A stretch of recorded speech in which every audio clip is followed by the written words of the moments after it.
Bismillahirrahmanirrahim. Ini akan mencoba membuat satu konten ya. Sudah lama tidak membuat konten di YouTube. Cuman kali ini mencoba membuat satu konten yang membahas tentang bagaimana proses supaya kita nyaman beribadah. Tapi ini udah terlambat membuat kontennya ini. Ini karena sudah bulan Ramadan sudah berakhir ya. Hari ini tanggal 29 hari bulan puasa ya. Sebenarnya konten ini harus dibuat di awal-awal Ramadan ya.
Para penonton yang kami hormati, yang saya hormati, terutama di mana saja yang nonton video ini, ya, mudah-mudahan apa yang saya sampaikan ini dapat bermanfaat. Dalam beribadah kepada Allah Subhanahu Wa Taala, berubudiyah kepada Allah Subhanahu Wa Taala, kita harus didasari oleh 3 dasar ilmu. Ilmu yang pertama yaitu ilmu tauhid, bagaimana kita cara mengenal Allah Subhanahu Wa Taala yang hakikatnya ya. Kadang-kadang ada orang, kamu sembahyang untuk siapa? Kamu menyembah siapa? Kalau kita tanya, menyembah Allah. Kamu kenal dengan Allah? Saya tidak kenal dengan Allah. Nah, itu bahaya sekali itu ya. Kalau dia sembahyang, menyembah Allah, tahu menyembah Allah, tapi tidak mengenal Allah. Pertanyaannya sekarang, bagaimana ibadahnya? Ya, ibadahnya tidak sah ya, secara hukum agama itu. Karena yang kita sembah aja, tidak sembahyang aja tidak mengenal. Tidak kita kenal. Lalu pertanyaan berikutnya, bagaimana cara kita mengenal Allah? Cara kita mengenal Allah itu adalah dengan sifat ya, dengan sifat Allah yang ada 20, yang mustahil ada 20. Nah, itu sifat-sifat Allah. Misalnya salah satunya adalah wujud. Allah itu ada. Cuman jangan difikirkan bahwa Allah ada itu bertempat ya, punya tempat tinggal, punya bisa diraba, tidak. Jadi Allah wujud ada ya. Jadi ada Allah Taala, tetapi semua tidak bertempat ya, tidak kita tahu di mana tempatnya ya, tidak sama dengan ciptaan-ciptaan Allah Subhanahu Wa Taala yang ada di dunia fana ini. Ya, ini sudah dalilnya sudah sangat sering kita bacakan, yaitu surat Al-Ikhlas ya. Bismillahirrahmanirrahim. Qul huwallahu ahad, katakan Allah itu Allah Esa, satu ya. Allahu samad, Allah tempat meminta. Lam yalid wa lam yulad, Allah tidak diperanak dan tidak memperanakan. Wa lam yakul lahu kufuwan ahad, dan Allah tidak setara dengannya. Jadi apapun ciptaan Allah yang ada di alam fana ini tidak sama dengan Allah. Jadi jangan coba-coba kita membayangkan Allah mirip ini, mirip itu, tidak ada ya. Tidak ada yang sama. Tapi Allah ada. Allah berilmu ya, Allah maha mengetahui, Allah semua sifat-sifat Allah yang 20 itu harus kita hafal. Itulah cara mengenal Allah Subhanahu Wa Taala ya. Yang harus kita ingat bahwa semua ciptaan Allah yang ada di bumi ini maupun di langit maupun di alam fana ini tidak sama dengan Allah Subhanahu Wa Taala, dengan ciptaan Allah Taala. Dan Allah itu esa. Itu namanya ilmu tauhid. Nah, setelah kita mengenal Allah, baru kita mengenal ilmu fiqh ya, harus belajar ilmu fiqh. Ilmu fiqh ini adalah ilmu yang mempelajari bagaimana tata cara kita beribadah dalam Islam. Nah, jadi beribadah ini juga harus punya ilmu, jangan ikut-ikutan ya. Nah, misalnya kita datang ke masjid atau ke musala sembahyang, orang sembahyang kita sembahyang, orang ruku kita ruku, orang sujud kita sujud ya. Tetapi tidak dibekali dengan ilmu, itu tidak sah sembahyang. Nah, kalau kita berimam, bagaimana tata cara berimam, siapa yang berhak menjadi imam, ya kan? Tapi sebelum sembahyang ada hal yang harus kita pelajari dulu dengan ilmu, yaitu bertaharah, bersuci. Bagaimana cara berwudu dengan baik, bagaimana membasuh muka, bagaimana membasuh rambut, bagaimana membasuh kuping, membasuh kaki yang benar sampai mana, sampai di mana, ya. Karena salah satu syarat untuk sembahyang ya berwudu. Kalau wudunya tidak sah, ya percuma, ya sembahyang juga tidak akan sah. Dimana kita meniat dalam wudu, bagaimana niatnya dalam hati, ya kan? Nah, itu salah satu air apa yang kita pakai, air yang suci menyucikan, itu harus belajar dulu ilmu taharah. Jadi kalau itu tidak sempurna, maka efeknya adalah tidak sah salat. Kemudian begitu juga tentang salat, apa yang wajib di salat, kapan niat, ya. Misalnya ada yang bilang saya mau sembahyang maghrib, niatnya di rumah, sembahyangnya di musala, sampai di musala tinggal sembahyang aja, ya.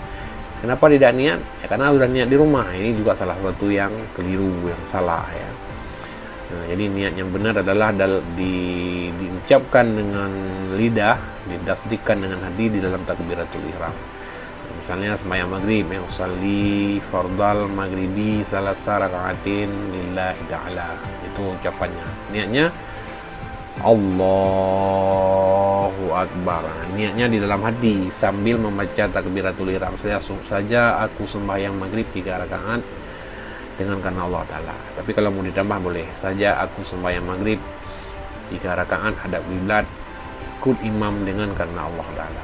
Nah, itu kalau kita ikut jadi makmum, ikut imam atau makmum lillahi ta'ala, itu niatnya di dalam takbiratul ihram, bukan niatnya di rumah, ya. Nah, itu salah satu cara yang sering dilakukan orang. Saya pernah tanya-tanya, niatnya di rumah, ngapain kita niat lagi di dalam takbiratul? Itu hal yang keliru. Makanya belajar ilmu fiqh, bagaimana cara melaksanakan sembahyang dengan baik. Jadi